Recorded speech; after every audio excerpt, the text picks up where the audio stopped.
Reducción de daños como estrategia para el uso y abuso de sustancias en México. Desafíos y oportunidades.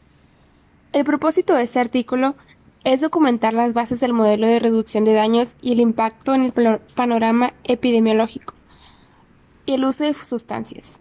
En un primer plano, se define la adicción como una enfermedad crónica del cerebro caracterizada por la búsqueda y el uso compulsivo de drogas a pesar de las consecuencias nocivas. En México se ha aumentado entre 2002 y 2008, en donde la marihuana se ubica en primer lugar y en segundo la cocaína. Asimismo, por esto el consumo del tabaco y el alcohol ha disminuido. La Oficina de las Naciones Unidas contra las Adicciones, en 2016, señala que 1 de cada 20 adultos, es decir, alrededor de 250 millones de personas de entre 15 y 64 años, consumieron por lo menos una droga en 2014. De ellos, más del 11% padecen trastornos relacionados con las drogas y tan solo 1 de cada 6 enfermos recibe tratamiento. Mientras que en el 2002 se puede ver que igual Estados Unidos tiene un aumento de consumo de drogas. El uso de drogas está vinculado con las enfermedades sexuales, en donde Estados Unidos tuvo que implementar el modelo de reducción de daños, el cual tiene varias estrategias pragmáticas, sanitarias, para reducir la disminución del virus asociadas al consumo de sustancias, donde el usuario podría prevenir otros riesgos confluentes y potenciales como el virus de hepatitis C, sobredosis de drogas, infecciones micóticas, añadiendo otras consideradas no biomédicas. Por ejemplo, la relación del consumidor con el entorno social y familiar. El modelo acepta pequeños avances en la dirección de reducir el daño. Esto con el fin de facilitar la máxima reducción para una persona en un determinado punto en el tiempo. Fundamentos del modelo de reducción de daños. En México, la reducción de daños es el conjunto de acciones dirigidas a evitar o reducir situaciones de riesgo y limitar los daños asociados al consumo de sustancias psicoactivas, por lo que se articula necesariamente con la prevención y el tratamiento en cuanto al tratamiento de VIH-Sida. Instrucción sobre limpieza adecuada de jeringas, del uso de agujas y jeringas estériles, dotación de condones, cloro, gasa y otros, además de asesoría médica. También realización de pruebas de detección de VIH, trabajo comunitario de acercamiento a los usuarios de drogas inyectadas, formación de grupos interdisciplinarios y consejería sobre uso de drogas. Por esto, se elaboró la Guía de Modelo de Mitigación de Daños, que conceptualiza: mitigación del daño son las acciones dirigidas a desarrollar cambios de comportamiento para reducir y eliminar ante VIH, VHC, sobredosis y otros problemas de salud ocasionadas por el uso de drogas inyectables, incluyendo el abordaje de situaciones psicosociales que influyen positiva o negativamente en las condiciones de vida de las personas que se inyectan drogas. Algunos fundamentos acerca del paradigma. Como número 1, se respeta el derecho al individuo de decidir consumir drogas. Por ello, se debe facilitar condiciones que reduzcan las consecuencias negativas, físicas, psicológicas y sociales de los usuarios de drogas. Número 2. El consumo de drogas en las poblaciones es inevitable. Número 3. La población no es el consumo, sino los daños producidos. Número 4. Resulta más factible y menos costoso incidir terapéuticamente sobre los daños y consecuencias que en otorgar tratamiento para la modificación del comportamiento adictivo.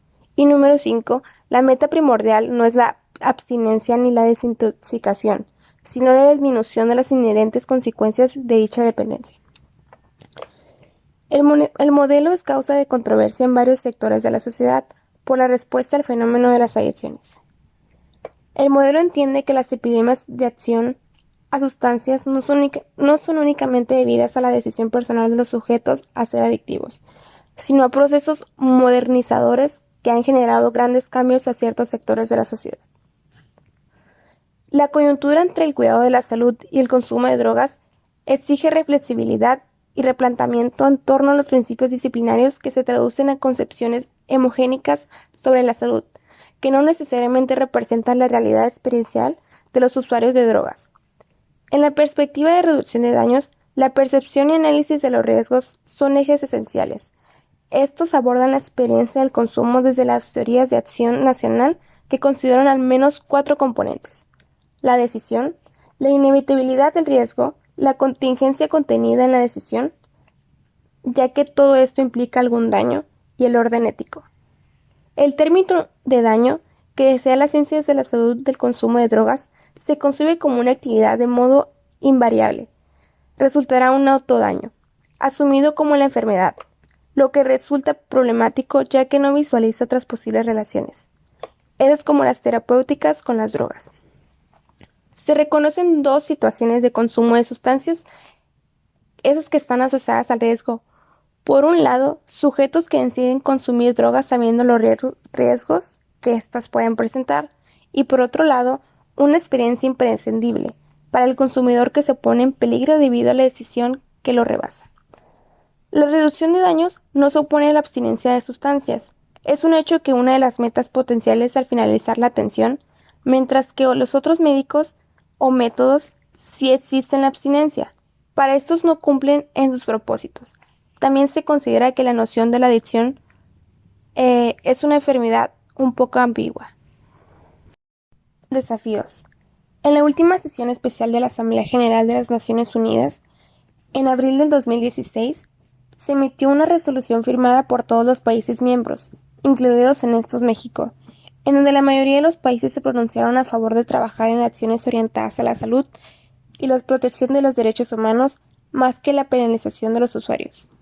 Sin embargo, aún hay países que defendieron su derecho a penalizar incluso las sentencias de muerte para las personas involucradas en delitos de drogas. Uno de los países con mayor evidencia científica en ese sentido es Canadá.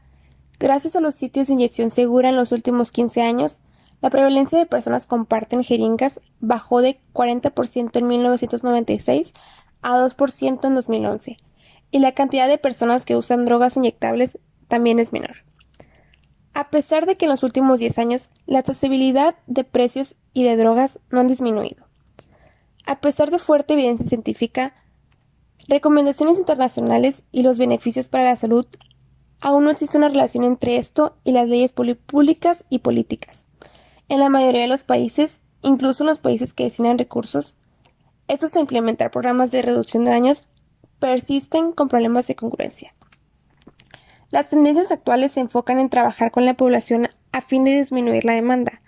Algunos países latinoamericanos, estos como México, han transmitido hacia la despenalización en la presión de pequeñas cantidades de sustancias como la marihuana o cocaína, y solo Uruguay ha dejado antecedentes de legalización como la marihuana. Otro inconveniente más es la falta de personal capacitado, no solo específicamente en adicciones, sino en cualquier problemática. Por otra parte, el otro tercer reto se debe actualizar el marco normativo en fin que se coordinen las instancias legales, estos con las de salud, para evaluar y diseñar políticas públicas orientadas a promover y mantener la salud de la población, en donde el mismo gobierno mexicano reconoce esto. En cuanto al área de adicciones, dentro del fortalecimiento institucional, el país no ha realizado estudios sobre las repercusiones sociales y económicas de las drogas en los últimos 10 años. Aunado a lo anterior, y a diferencia de otros países, México no refiere haber consultado en otras instancias para el diseño del programa de acción antes mencionado. En la norma oficial de mexicana se especifica una línea de acción que se llama Plan Nacional. En esta, impulsar medidas para reducir los daños y riesgos por el consumo de sustancias psicoactivas dirigidas principalmente a grupos vulnerables. Mas no se establecen indicadores para medir el cumplimiento de dicha línea de acción como se realizó con otras. Además, no existen guías de operación o bien en los programas gubernamentales del Consejo Nacional contra las Adicciones sobre este modelo. Oportunidades. Al integrar actividades que sirvan como prevención a distintos fenómenos epidemiológicos, la reducción de daños enfatiza los principios de políticas públicas, programas de intervención y distintas actividades del quehacer del personal de salud, estas asociadas al uso de drogas. Las personas usuarias de drogas suelen ser más vulnerables en una serie de prejuicios. Como se ha señalado anteriormente, se han formulado distintos programas con el fin de disminuir los riesgos para la salud derivados del consumo. Ejemplo de ello son el intercambio de jeringas y agujas, prevención de sobredosis, salas de inyección segura, educación para la salud, intervención en sitios de ocurrencia y otros faltantes por nombrar. Asimismo, el quehacer de enfermería en torno al consumo de sustancias es muy amplio y ha ido en crecimiento. Un ejemplo de ello es en el continente europeo, específicamente en Francia. La mayoría de la evidencia científica relacionada con este modelo se orienta a demostrar los beneficios de los programas aplicados a usuarios de drogas ilícitas, principalmente las de drogas inyectables. Sin embargo, el modelo puede aplicarse a los usuarios de alcohol y tabaco. En México, las agencias de cuidado para esta población clave no se encuentran dirigidas por enfermeras. En su mayoría son personal empírico, que siguen manuales no certificados por un organismo e ideologías religiosas para el tratamiento, a diferencia de que puede ofrecer enfermería. Una de las ventajas de realizar reducción de daños es que su amplitud de trabajo contempla usuarios y no usuarios de drogas, dentro del contexto o entorno. Las soluciones claves que se pueden ejecutar son detección temprana de problemas relacionados con el consumo, ayuda a romper el tabú, intercambio de experiencias en lo individual, como persona, se pueden